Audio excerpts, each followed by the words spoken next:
Là, je suis donc né dans un petit village à l'est de la Belgique, un petit village catholique assez traditionnel. Et à un moment, donc dans les années 50, en après-guerre, très important, mon père était prisonnier de guerre, avait été prisonnier de guerre.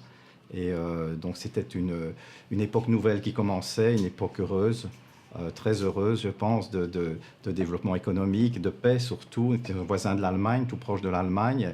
Et nous avions développé avec des relations extrêmement pacifique, agréable avec l'Allemagne, et je n'ai donc connu qu'une enfance relativement heureuse, qui a débouché évidemment sur les années 60, qui vont être une période également importante de tout point de vue, donc une période de changement culturel important qui vont me marquer considérablement, et notamment dans ma découverte de l'université, des sciences humaines, des sciences sociales, qui était quelque chose d'assez nouveau à l'époque. Dans mon milieu familial, donc j'étais le premier avec mon frère à aller accéder à l'université, d'une façon typique aussi. C'est un moment dans l'histoire de mobilité sociale importante pour les autochtones ici. Et donc, c'est la découverte d'un monde nouveau, de valeurs nouvelles, de toute une série de choses.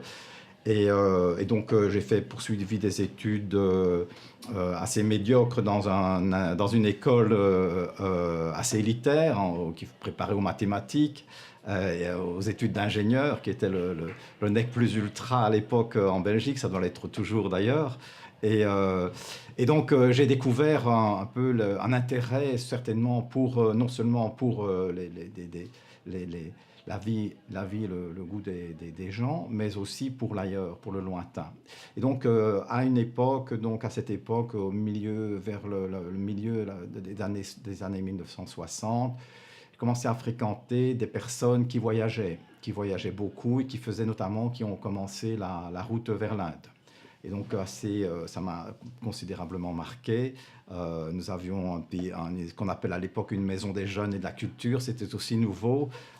C'était des lieux assez vivants, d'un bouillonnement un peu parfois excessif, mais intellectuellement très, très, très stimulant, et surtout de découverte d'un univers du monde en fait qui s'offrait à nous. Et donc j'étais sans doute un peu marqué aussi par la contestation politique, mais quand même relativement peu à l'époque, et j'ai été naturellement plus attiré vers cette découverte de l'Orient, un peu ce qu'on appelle peut-être aujourd'hui le mouvement hippie, hein, qui est, si je peux me permettre, un peu cucu aussi, mais qui était quand même extraordinaire dans cette découverte de nourriture nouvelle, de vêtements nouveaux, d'idées nouvelles, de spiritualité, de découverte du monde. Et donc, j'ai fréquenté des personnes qui voyageaient pour pas cher. Hein.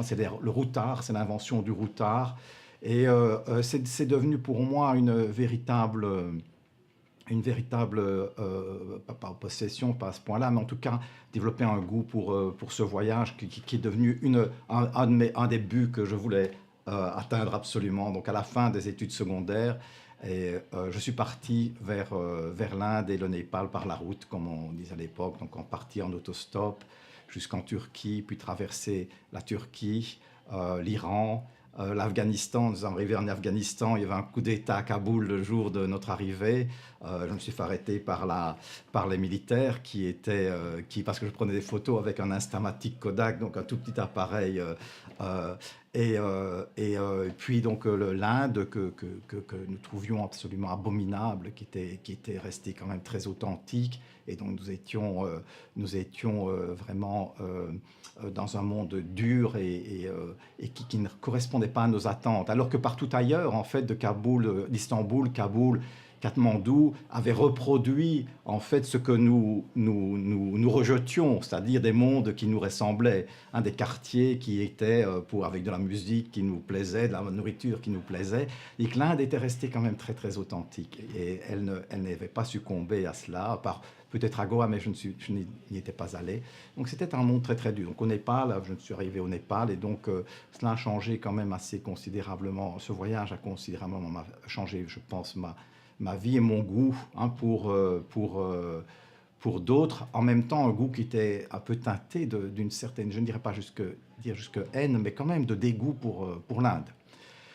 Il n'empêche que cela m'a amené d'une façon diverse un peu cette tiraillement entre le monde, je dirais, un peu hippie et la contestation politique, hein. Je crois qu'on a tous été marqués plus ou moins par ces deux pôles à l'époque.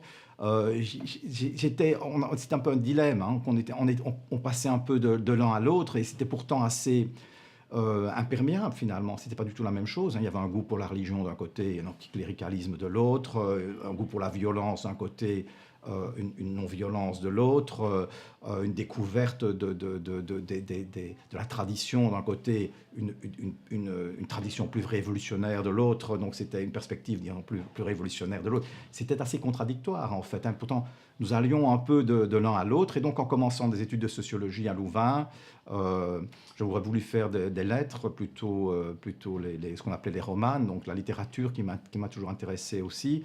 Et en dernière minute, je me suis inscrit donc pour les sciences sociales, économiques et sociales. C'était le début.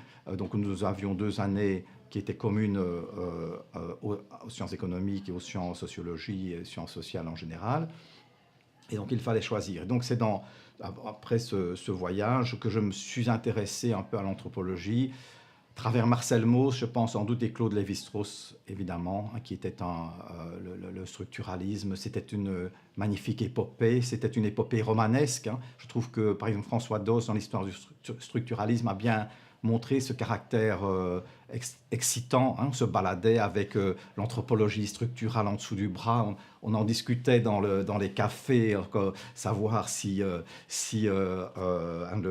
les femmes circulent bien entre les hommes, et si le mariage avec la cousine croisée patrilatérale était vraiment un moment fondamental de la vie des sociétés. Donc c'était quelque chose qui était extrêmement excitant, même si ça nous paraît un peu futile. Je pense que ça l'était aussi, hein, mais c'était un peu des discussions extrêmement intellectuelles. Enfin, on n'était pas très intellectuels nous-mêmes, on était quand même relativement simples, mais on était quand même un peu déconnectés des réalités, hein. Et donc, naturellement, je me suis senti plus attiré vers cet aspect-là, vers une anthropologie, disons, qui est peut-être plus conservatrice d'une certaine façon, un conservateur au sens double du terme d'ailleurs, hein, de terme conservateur de musée, c'est-à-dire, hein, de protection de modes de vie anciens, et en même temps donc de découverte, de conservateur au sens politique, c'est-à-dire de maintien de ces modes de vie, hein, et donc qui est, je pense, assez typique d'une certaine anthropologie de l'époque. Et donc, ça a été cela. C'était une anthropologie fort intellectuelle quand même, fort peu empirique. Cela restait marqué par des débats. Évidemment, c'était une anthropologie aussi qui était d'abord et avant tout un goût pour le lointain et l'exotique, le très lointain, hein. C'était partir, c'était foutre le camp, on disait même à l'époque, puisque c'était en une rupture avec des choses, alors que nous étions, je suis peut-être un peu laissé cela de côté, mais c'était quand même nous avions vécu dans un monde tellement heureux, à une enfance tellement heureuse et tellement facile par rapport à nos passés, hein. C'est encore vrai aujourd'hui. Nous sommes une génération terriblement privilégiée, probablement la seule, et j'espère que les suivantes le seront aussi, mais depuis l'histoire de l'humanité qui a été protégée des guerres, des misères, hein, et de toutes les horreurs qui font le monde. Nous avons vécu et en plus dans une croissance économique importante, hein, des modes de vie qui devenaient de plus en plus confortables et agréables. Donc nous sommes un peu les objets. Et en même temps, hein, nous sommes peut-être les seuls aussi à avoir rejeté, hein, ce qui était tellement favorable, ce qui nous était tellement favorable, et que nous aurions dû en même temps remercier. Hein. Donc c'est découverte de l'autre. Et puis donc je ne pense pas que j'étais véritablement, que l'anthropologie s'offrait véritablement à moi, dans la mesure où il n'y avait pas véritablement de perspective à l'époque à Louvain. Alors c'est à ce moment-là que je suis tombé, au moment de faire mon mémoire de licence, qu'on appelait la licence à l'époque, maîtrise aujourd'hui.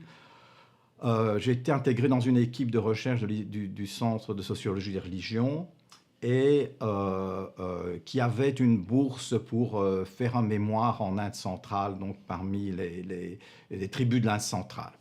Et donc, j'ai été sélectionné, j'ai été choisi, et ce n'est pas vraiment une sélection, on m'a juste demandé de le faire. Et donc, je suis reparti en Inde quelques années après avec une équipe de recherche dans un cadre tout à fait différent. Nous avons d'abord vécu plus d'un mois au Tamil Nadu, au Kerala, au Tamil Nadu. Et puis je suis parti seul dans l'Inde centrale avec un jeune prêtre qui était originaire d'une tribu, la tribu une tribu, enfin je ne sais même pas si c'est le nom n'est pas très très approprié, une ethnie disons aujourd'hui. Hein. C'est vraiment très très intéressant sur le mot d'ailleurs parce que je pense qu'elle est typique de l'histoire de l'anthropologie aussi, je vais y revenir tout de suite. Mais c'était une expérience absolument fantastique, je suis vraiment tombé, je ne dirais pas amoureux de ce point-là, mais fasciné par l'Inde, donc tout à fait opposé à l'expérience préalable que j'avais eue. J'y ai fait beaucoup d'amis, j'ai rencontré des gens formidables, un monde formidable, et je me suis mis en tête de continuer à étudier sur l'Inde. C'était aussi simple que ça, donc j'ai écrit ce mémoire. J'ai passé 4 mois sans doute à ce moment-là. Et donc, c'est devenu quelque chose qui était pour moi évident de continuer à travailler sur l'Inde, peut-être plus que sur l'anthropologie elle-même, même si c'était presque forcément d'anthropologie. À l'époque, assez bizarrement, on n'aurait pas fait de la sociologie de l'Inde. Je ne sais pas si c'est assez cohérent, mais l'Inde, ça devait nécessairement de l'anthropologie, parce que c'était lointain, alors qu'on traite finalement de thèmes anthropologiques, hein, de thèmes de sociologique, pardon. La différence n'est pas terriblement évidente à mes yeux, mais donc nous sommes ainsi. Je me suis donc retrouvé naturellement à vouloir poursuivre. Alors, je ne sais pas pour quelle raison, depuis ma première année à l'université, j'étais quasiment persuadé que je ferais un jour un doctorat. Je ne sais pas, je n'ai pas nécessairement les capacités au départ pour le faire, mais c'est quelque chose qui était pour moi évident. Quand j'avais 18 ou 19 ans en fait, hein, donc tout de suite. Et donc l'Inde et le doctorat devenaient, évidemment, ça convergeait. Et donc j'ai recherché des bourses après ma licence. Et j'ai obtenu une bourse assez faible malgré tout pour l'université d'Oxford. Et donc après ma licence à Louvain, après ce voyage, je suis parti là-bas pour étudier donc l'anthropologie. Là, je suis tombé dans un monde vraiment anthropologique, très très anthropologique, qui était encore assez rudimentaire, d'ailleurs à l'époque assez britannique, assez simple et peu développé, mais en même temps intellectuellement très très puissant et très sûr de lui-même, très convaincu de tout ce qu'il faisait, de tout ce que... Et donc c'était un univers très très très différent. Donc, donc là, j'y ai passé 3 ans, je vais essayer d'en parler un tout petit peu. J'y ai passé 3 années, j'ai fait donc un diplôme, je vais expliquer ce que c'était, ce qu'on appelait le diplôme, aujourd'hui on appelle MPhil, je pense. Et puis une thèse comme en France on appelait le 3e cycle, qui était une thèse théorique aussi, donc j'ai fait cela à l'université d'Oxford. Donc je suis allé je me suis rendu à Oxford. En fait, je parlais assez mal l'anglais. Je parlais un anglais de voyageur. J'avais pas appris à l'école, j'avais appris le néerlandais, le latin. Donc j'avais appris l'anglais sur la route de l'Inde, c'est-à-dire des how much et des choses de ce type-là. Et je pensais le parler. Mais quand je suis arrivé dans le train à Douvres, je me suis rendu compte que je ne comprenais pas hein, le traître mot de ce que les gens du compartiment disaient. Et donc, ce qui était quand même assez embêtant pour mes études futures. Enfin, je me suis retrouvé donc dans un monde extraordinaire, dans une ville que je trouve toujours une des plus belles du monde. D'ailleurs, j'aime peu y retourner, je n'aime pas y retourner, ça me rend plutôt triste d'y retourner. Surtout que ça a un petit peu changé. C'est devenu un monde de Harry Potter avec des touristes, des adolescents européens qui sillonnent la ville. Ça me rend un peu triste du monde de la Tour d'Ivoire que j'aime d'imaginer, mais c'est une ville, bien sûr, un monde vraiment extraordinaire, intellectuellement, humainement, socialement, etc. J'ai vécu en fait 3 années merveilleuses. Je me suis pincé très souvent pour me dire la chance que j'avais d'être là et d'en profiter. Je savais évidemment ça n'allait pas durer toujours, peut-être pour le mieux d'ailleurs, mais tout de même c'est une expérience très, très forte. Donc je me suis retrouvé dans un collège très traditionnel, qui étaient, donc les collèges, ce sont des institutions comme dans le temps on aurait dit des maisons d'accueil d'étudiants, hein. Donc on reçoit la nourriture, on reçoit le logement, et donc les départements d'anthropologie se trouvent lui ailleurs. Donc on est obligé d'avoir une double affiliation quand on est à Oxford ou Cambridge, hein. Les deux sont complémentaires, obligatoires et dispendieux, d'ailleurs coûteux aussi, hein. Alors donc le département d'anthropologie était extraordinaire aussi, comme université. Je pense qu'il était à la hauteur de l'université, même s'il était organisé de façon très très rudimentaire. Il y avait très peu de professeurs, d'enseignants. Il n'y avait qu'un seul professeur à l'époque. Les autres, c'était des lecturers. Il y avait un reader, je pense aussi, hein, donc c'était un peu la mode anglaise. Le professeur, on disait, ça avait été Taylor, Radcliffe Brown, et puis Evans Pritchard juste avant mon passage, disons, qui était vraiment la figure tutélaire de l'Institut. Donc il n'y avait qu'un seul professeur. Et donc, c'était une véritable petite tribu, hein. C'était deux maisons victoriennes très très jolies. Et je ne sais pas si vous les connaissez, mais elles valent la peine d'être visitées. Et avec une petite bibliothèque à l'intérieur. Et c'est dans une atmosphère très cosy, très, très, très agréable, vraiment très 19e, hein, victorienne anglaise, avec des gens raffinés et polis. Et donc, où il y a une véritable unité de pensée. Alors ça m'a fort marqué parce qu'on arrivait finalement avec des idées assez contestataires, etc. Je me souviens, d'abord, la première chose qu'on nous disait dans la brochure du collège, c'était que les repas se prenaient en gown. Hein, ils n'avaient aucune idée de ce que c'était qu'une gown. Bon, j'étais vraiment dans le dictionnaire, j'ai vu toge, je me dis ça doit être une erreur, et je ne m'en suis pas soucié. Mais en réalité, donc, tous les repas du soir se prenaient avec une toge à la lumière des chandelles, et ce qui était vraiment très très impensable pour nous. En réalité, après 2-3 semaines là-bas, on y tient comme à la prunelle de ses yeux. On serait furieux si on enlevait cette idée d'aller manger en toge, ce qui était pour l'époque vraiment très, très, très étonnant. Et je pense que tout est un peu ainsi, en fait, hein, on rentre dans un monde qui est très particulier, qui est élitaire, très élitaire aussi, même si entre les personnes qui en font partie, ça ne se ressent pas tout à fait, surtout si on ne comprend pas très bien, si on ne saisit pas très bien l'accent public school, hein, qui est un peu méprisant parfois, mais pour moi, je n'en saisissais pas les nuances, donc ça passait. Mais pour le reste, donc, je n'ai eu que des amis. Mais donc, on rentre tout de suite dans un monde qu'on fait sienne, on en fait sienne ces valeurs, on en est fier, et on en fait toutes les valeurs, on les partage tout de suite. Et je crois que c'était vrai aussi du département d'anthropologie. C'est-à-dire, je suis rentré dans un département d'anthropologie qui était à des années-lumière de ce que je pensais probablement à l'époque.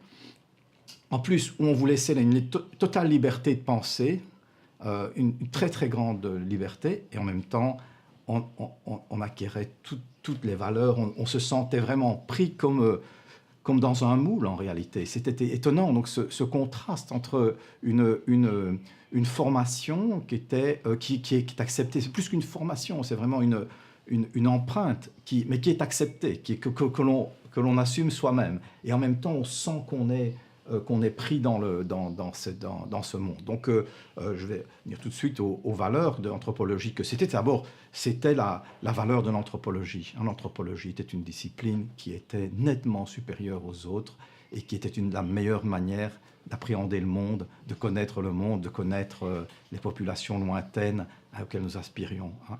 Et cette grande valeur, elle tenait dans l'observation participante, hein, dont on disait qu'il fallait y être au moins 2 ans à l'époque, hein, ça insistait très lourdement. Et donc, c'était la première chose qui était partagée par tous, je crois. Et donc, cette importance d'abord du lointain. Tous les étudiants à l'époque étudiaient une partie du monde, hein, donc dans notre cas l'Inde, mais il y avait des mélanésistes ou des africanistes, bien entendu, beaucoup, hein, mais personne n'étudiait le monde occidental. C'était impensable. Il y avait 1 ou 2 étudiants qui se justifiaient tout le temps, qui étaient obligés de se justifier pourquoi ils avaient choisi un thème. Ou alors un étudiant qui étudiait un village grec ou crétois, hein, c'est un peu primitif aussi, donc ça passait.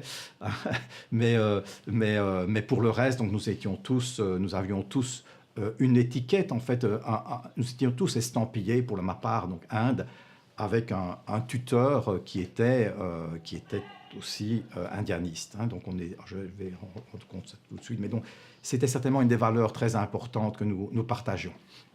Deuxième, c'est l'empirisme. Enfin, ça, c'est lié à l'observation participante. Hein, c'est que nous étions empiristes. Et donc, que les faits, d'abord les faits, rien que les faits, hein, que d'abord les faits en tout cas. Même s'il y avait à Oxford en particulier une très grande admiration pour Marcel Mauss, Louis Dumont qui était notre mentor pour les indianistes, avait enseigné à Oxford également, et c'était aussi un élève de Mauss, et une figure tutélaire certainement du département d'anthropologie, et surtout des indianistes. Et donc après Lévi-Strauss, hein, qui était une figure marquante aussi, et très très importante aussi, même si le structuralisme était un peu empiricisé, si je peux dire, hein, s'il était rendu plus accessible, un peu à l'anglo-saxonne. Hein. Il y avait eu quelque chose, un espèce de bashing qui avait eu lieu en passant sur la Manche, au-dessus de la Manche. Et il était plus accessible, un peu d'ailleurs comme Louis Dumont dans l'Homo hierarchicus, qui rend le structuralisme certainement plus adapté à une société, ce qui était un peu contradictoire peut-être en premier lieu. Donc ça, c'était un point très très important qui était pour moi assez étonnant, hein, puisque nous étions plutôt des théoriciens de sociologie continentale, hein, comme il disait, donc nous étions marqués par les grandes théories, hein, à l'époque, et donc de tomber dans un monde plus ouvert aux faits, à la collecte des données, aux données, dans un monde aussi on admire grandement les Français, mais on les critique pour le fait que leurs théories sont contradites par les faits, qu'il y a toujours quelque chose qui contredit leur théorie. Donc il y avait cette fascination, pas un amour, le mot haine est trop fort, parce que c'est une admiration très, très grande qu'il y avait pour la France et pour les intellectuels français, mais qui était quand même distancié, disons, hein, qui était quand même critique, qui était assez critique et qui était extrêmement féconde aussi. Donc c'était d'abord les premières idées. Alors le département fonctionnait ainsi qu'on avait le mercredi matin le coffee morning.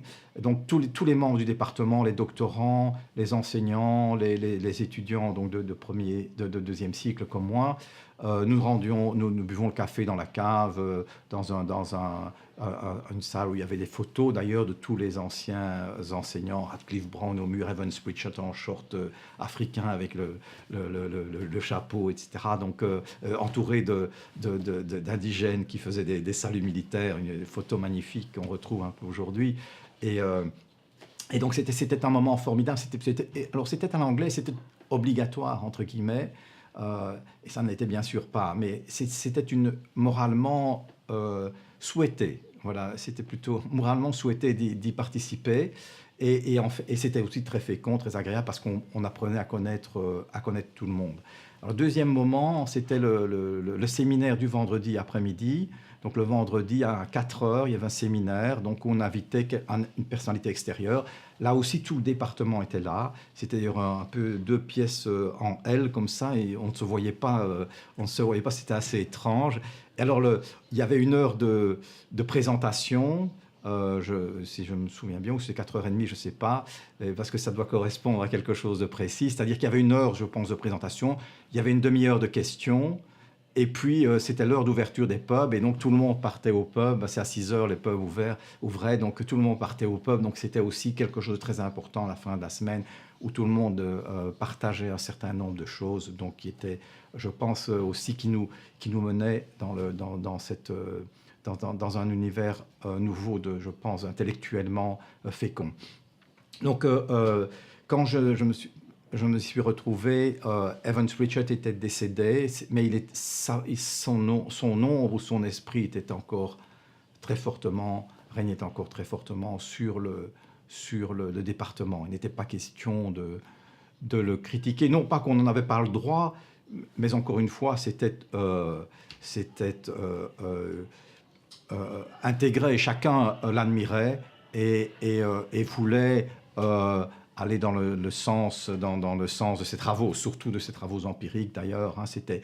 Je pense que c'était un homme qui avait été relativement sympathique aussi, qui avait été humainement important. Donc il avait laissé une très forte impression, plus que Radcliffe Brown par exemple, qui avait été critiqué bien sûr par Evans Pritchard. De ça on ne parlait pas de ses critiques, mais Radcliffe Brown n'était pas vraiment une figure marquante du département, je pense. Plutôt donc Evans Pritchard, et alors donc Lévi-Strauss, des hommes comme Louis Dumont pour les indianistes, qui était la référence, on y reviendra peut-être. Mais donc c'était quelque chose, c'était la référence, je crois, importante. Donc cet empirisme un peu sceptique, un peu relativiste aussi, et en même temps extrêmement britannique, qui était lié à Evans Pritchard à l'époque. Donc il y avait Godfrey Linhart également, qui étaient les deux frères Linhart d'ailleurs, qui étaient très fortement dans la tradition d'Evans Pritchard. Ils étaient toujours présents là-bas. C'était des personnalités assez marquantes, terriblement typiques de cette espèce de dandysme britannique qui a suivi public schools, Oxford et Cambridge, et qui n'a rien connu d'autre de sa vie, assez typique, je pense.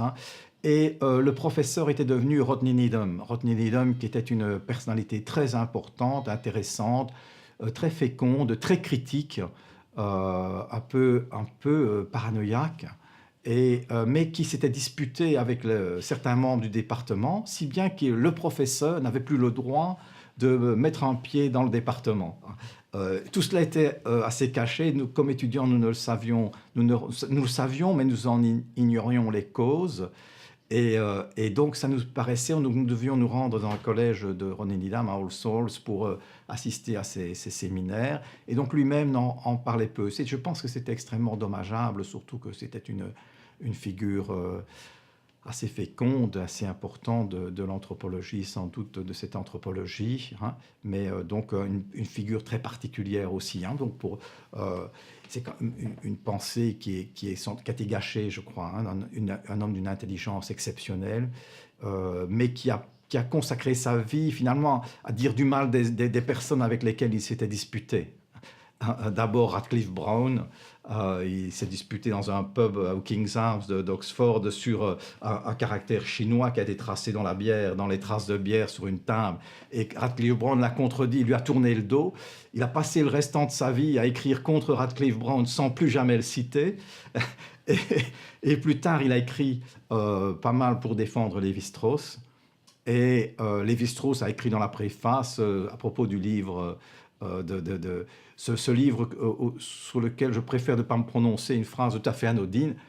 Il l'a pris tellement mal qu'il a aussi consacré à peu près une vingtaine d'années à écrire contre Lévi-Strauss sans plus jamais le citer non plus. Donc, c'était quand même très dommage, je trouve, qu'une personnalité de ce niveau-là soit d'abord un peu coupée des étudiants. Il était quand même assez marginalisé. Et ensuite un peu coupé de l'anthropologie. Finalement, de Needham, on retient une pensée négative, c'est-à-dire un peu la fin de l'anthropologie, l'impossibilité d'une anthropologie, d'un scepticisme philosophique qui est assez radical, qui devient assez radical, peut-être nihiliste d'une certaine façon.